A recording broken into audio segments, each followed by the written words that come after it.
मुस्लिम धर्म से हूँ और मैं ये पूछना चाहता हूँ, मैं सनातन में आ तो गया हूँ पर मैं ये पूछना चाहता आप मुस्लिम हैं? हाँ। क्या नाम था आपका पहले? मेरा पहले जावेद नाम था। जावेद। काफी लोग जानते भी होंगे तो तो आपने हिंदू धर्म अपना लिया है? हाँ हाँ, क्योंकि सबसे पहले मैं एक बात कहना चाहूँगा, क्योंकि काफ़ी लोग मुझसे कहते हैं कि तुम हिंदू बने हो। हिंदू तो मुझे नहीं लगता कि कोई किसी को बना सकता है, क्योंकि हिंदू पैदा ही होता है, मेरा वाह, मानना ऐसा है। बिल्कुल। और ये मुझे ना किसी ने ब्रेन वॉश करा और ना किसी ने कुछ कहा, ये एक ठाकुर जी की कृपा हुई तब मैं सनातन में आया। जी। वैसे किसी ने मुझे या मैंने किसी को देख के सीखा या ऐसा कुछ भी नहीं था। तो मैं सभी लोगों से ये कहना चाहूँगा, और मेरे जो फैमिली वाले हैं वो भी आज तो आपके फैमिली वाले आपका विरोध नहीं करते कि तुम कहाँ अभी चले? मैं अभी इतना डिप्रेशन में हूँ, पूछो मत। मुझे फ़ोन आ रहे हैं, फैमिली वालों के ज़्यादा आ रहे हैं, बाकी अदर तो कोई कुछ भी नहीं कह रहा, पर फैमिली वाले का आज भी मम्मी का फ़ोन आया और वो कहने लगे हमसे कोई मतलब नहीं, हम मर भी गए हैं तो हमारा मुंह मत देखियो, तो हमारी वजह से पूरे रिश्तेदार तेरी वजह से हमें पूरी वो कर रहे हैं, और मतलब हमसे रिश्तेदारी टूट गई है। हमारी एक लड़की है, उसकी शादी करनी है, तेरी वजह से उस लड़की की भी ज़िंदगी ख़राब हुई है। तो महाराज जी मैं ये पूछना चाहता हूँ कि ठाकुर जी से मेरी एक शिकायत है हमेशा कि या तो मुझे पहले इधर का कर देते या उधर का कर देते, ये बीच में ला के मुझे इतना परेशानियों में डालना, और उनको मैं छोड़ नहीं सकता।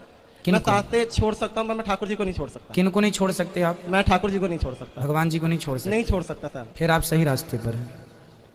तो मैं एक चीज, मेरा एक सवाल और था कि मैं जगन्नाथ मंदिर में जा सकता हूँ क्या? कि जगन्नाथ जी के मंदिर में अब तो आप इन्हें धर्म बदल लिया है, आपने धर्म परिवर्तन कर लिया अपना। हाँ जी। वैसे देखो, धर्म परिवर्तन करने की जरूरत ही नहीं पड़ती। हमारे ठाकुर जी जो है ना, हमारे भगवान कभी ये नहीं कहते कि तुम हिंदू हो जाओगे तो ही हम तुम्हें मिलेंगे। हाँ, भगवान तो कहते हैं कि तुम मुसलमान भी हो और यदि तुम उसी रूप में मुझे प्रेम कर लोगे तो मैं उसी रूप में तुम्हें प्राप्त हो जाऊंगा। हमारे भगवान कभी नहीं कहते कि तुम धर्म बदलो। नहीं रस खान जी को उसी रूप में, उसी लिबास में प्राप्त हुए थे भगवान। जब उनकी कृपा हुई तो मैं सब कुछ खाया करता था, पर जैसे उन्होंने कृपा करना स्टार्ट करा तो अपने आप ही छूटने लग गया। सब चीज़ों को देखकर वो मन वॉमिटिंग से आनी, ये अपने आप होने लग गया। तो ये मुझे नहीं लगता कि मैं छोड़ सकता था या वो करता। आज का टाइम है कि कोई आमलेट भी बनाता है घर के पास में तो उससे भी मुझे बहुत दिक्कत होती है, ऐसा लगता है जैसे वॉमिटिंग हो जाएगी। तो ठाकुर जी की कृपा ही है। पर अपनी माँ का दिल भी ना दुखाओ, आप अपनी माँ से बात करो कि माँ मैं कोई गलत रास्ते पर तो हूँ नहीं, मैं किसी की हत्या नहीं कर रहा हूँ, मैं चोरी नहीं कर रहा हूँ। मैंने समझाया, पर आपको पता है कि वो समाज को लेके चलना है उन्हें, और उन्होंने मुझसे कहा भी कि मुझे अपनी एक बेटी की शादी करनी है और मुझे समाज में रहना है। तो अब मैं क्या कर सकता, मैं ठाकुर जी को भी नहीं छोड़ सकता, तो मुझे समझ नहीं आ रहा। तो आपको ये भक्ति का रोग कब से लगा? मैं बहुत छोटा था। मेरी जो परवरिश हुई है वो मेरी नानी के घर पे हुई है। अच्छा। तो नानी के जाने के बाद मामा मामी दिल्ली लेकर आया, उन्होंने मुझे 11 साल की एज में काम पे लगा दिया। तो मुझे तो काम वाम का पता नहीं था, मैं वहाँ बैठा रोता था। तो मेरे ख्याल 2012 एक साल बीत गया, समय ऐसा बीत जाता और पता भी नहीं लगता, और आदत पड़ जाती है उस चीज़ को झेलने की। तो वहाँ पे एक पन्नी आया करती थी, मतलब जैसे हम लोग ये आटा चावल वगैरह पैक करते हैं ना, तो वो पन्नी आया करती थी। तो उसमें कृष्णा पन्नी के नाम से आया करती थी, और उसमें छोटी सी कृष्ण जी की छवि छपी हुई थी। उन्होंने हाथ में मुरली रखी, मुझे पता नहीं था उस टाइम पे कृष्ण क्या है, और मुझे बिल्कुल भी इस चीज़ का अंदाजा नहीं था। तो मुझे बार बार ऐसा लगता ना कि कुछ टाइम बाद कि वो मुझे देख रहे हैं, वो कभी इशारे कर रहे हैं। तो मैं आंटी को बोलूँगा, आंटी ये देखना, ये जो फोटो बनी मेरे को देखता है और कभी कभी इशारे करता है। तो आंटी कह रही, तो मतलब उन आंटी को लगता था कि बच्चा है या वैसी पागलपंती वाली बात है, ऐसा कुछ भी नहीं होता। वो मुझे बार बार कहती, मैंने कहा आंटी आप जाओगे फिर ये ऐसे ही होगा। और मैं कई बार मैं दोपहर की रोटी खाता था तो मुझे ऐसा लगता है जैसे मुझसे कह रहे कि मुझे भी भूख लगी, मेरे को भी दे। तो मैं आधी रोटी निकाल कर और सब्जी देता था, और भगवान जाने वो कहाँ जाता था मेरे को बिल्कुल नहीं पता। और फिर उसके बाद से इतना उससे प्रेम हो गया कि मैं उस चिट को उखाड़ कर अपने साथ लेकर आया, डेली ले आता। फिर उसके बाद से जो मेरे मामा मुमा थे उनसे वो लोग मुझे मारने पीटने लग गए कि तू ये क्या कर रहा है, ये है वो है जो भी हो। और उसके बाद से फिर मैं 13 साल का जब हुआ था मैंने घर को छोड़ दिया, क्योंकि उस टाइम में पता ही नहीं लगता था। और मैं खुद कई बार सोचता हूँ तो भाई 13 साल की एज बहुत कम होती है, मैंने कैसे वो करा, वो समय ठाकुर जी तो पता नहीं लगा।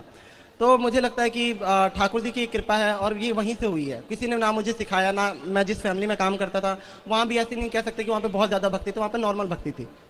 तो ऐसा कुछ भी नहीं है। तो ये मुझे कई लोगों की शिकायत है कि मुझे मेरा ब्रेन वॉश किया गया है या वैसा किया, तो ऐसा कुछ भी नहीं। किसी सनातन ने, किसी ने भी मेरा ब्रेन वॉश नहीं करा, मैं अपनी मर्जी से आया हूँ। और मुझे उसमें भी कोई दिक्कत नहीं थी कि मैं दोनों को लेके चला था, पर लोगों ने मुझे इतना परेशान कर दिया तो मैंने वो धोबी का कुत्ता घर का ना घाट का वो वाली सिस्टम हो गया था। मैंने कहा फिर सनातन में आ जाऊँगा, क्योंकि मैं कान्हा जी को नहीं छोड़ सकता। तो अभी कहाँ रहते हैं आप? अभी मैं दिल्ली में रहता हूँ, और ठाकुर जी की थोड़ी दया हुई तो ब्रजवास कर लूँगा बहुत जल्द, और आपका आशीर्वाद रहा तो गुरु जी। बिल्कुल ठीक है। सनातन धर्म में और मुस्लिम धर्म में क्या अंतर लगा आपको? आप तो मुसलमान में जन्म लिए हैं और सनातन को फॉलो कर रहे हैं, ये बताइए दोनों में क्या अंतर? ये लोग लड़ते क्यों हैं धर्म को लेके? मुझे तो ये पता नहीं, क्योंकि मैंने इतनी उन चीज़ों में पढ़ाई नहीं कर रखी। सनातन मुझे ऐसा लगा कि सनातन एक शांत धर्म है, जहाँ मन को शांति मिलती है और किसी के लिए मतलब किसी जानवर को काटना पीटना नहीं होता। तो सनातन इसलिए भी बहुत ही अच्छा है, क्योंकि हम किसी का जान लेकर अपना त्यौहार वगैरह नहीं मनाते। जी, जैसे कि होली होगी, दिवाली होगी, तो कभी भी ऐसा नहीं होता कि किसी हमारे यहाँ दीपक जला करके त्योहार दीपक मनाते हैं। जलाकर और मिठाइयों के साथ। तो ये बहुत अच्छा है और अच्छा लगा सनातन बहुत। और अभी मैं सनातन में ही हूँ, तो मैं अपने आप को सनातन ही मानता हूँ। बिल्कुल, आप पूर्ण सनातनी हैं।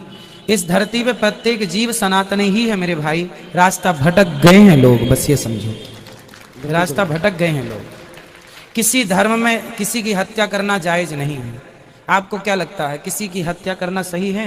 नहीं, ये तो बिल्कुल गलत बात है, क्योंकि धर्म को अगर वैसे भी लेके चलें तो धर्म को ना के लेकर भी चले तो लोग एक्चुअली बहुत सनातन जो लोग खाते हैं उनसे भी मेरा वो चाहे जो भी खाए वो, क्योंकि जान सबके अंदर होता है। मैं पहले छोटा था तो मैं जाया करता था मुर्गे की शॉप पे, तो वहाँ एक मुर्गा इतना तड़पता है कि उसको देखकर अब जब देखता हूँ तो मुझे ऐसा लगता है कि भाई क्या हो रहा है ये उसके साथ।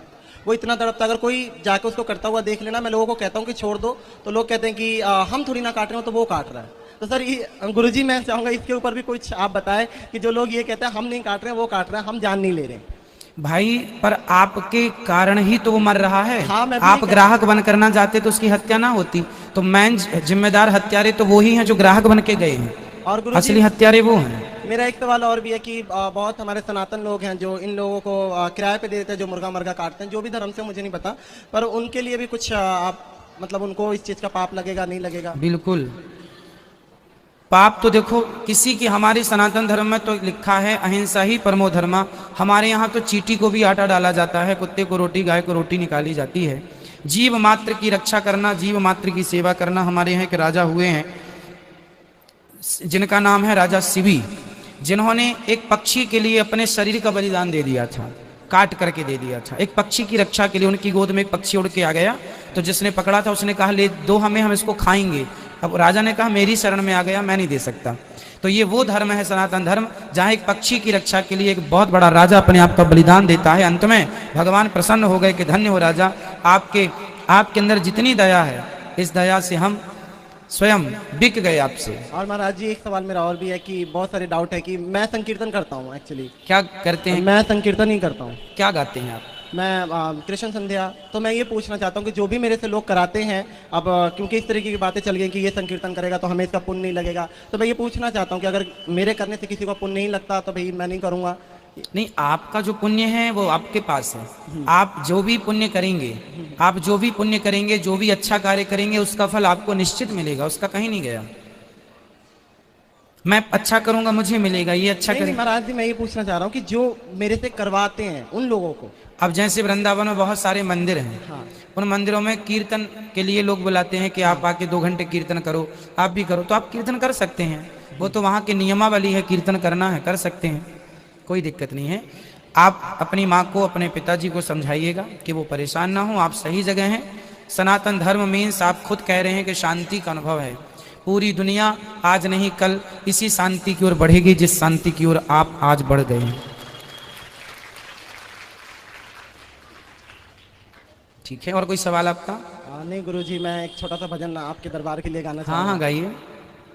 मुरारी में रहमत के सदके तुम्हारी, मुरारी में रहमत के सदके तुम्हारी, जो चरणों में ये सर झुकाना मिला है, बड़े भाग्यशाली है वो तेरे बंदे जिन्हें आप सा आशियाना मिला है।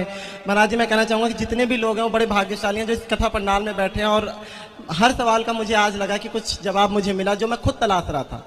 तो इसके लिए मैं बहुत बहुत आपका धन्यवाद करना चाहूँगा। राधे राधे, जय श्री कृष्णा सभी को। खुश रहिए, भगवान आपको सदा सुखी और स्वस्थ रखे, प्रसन्न रहिए।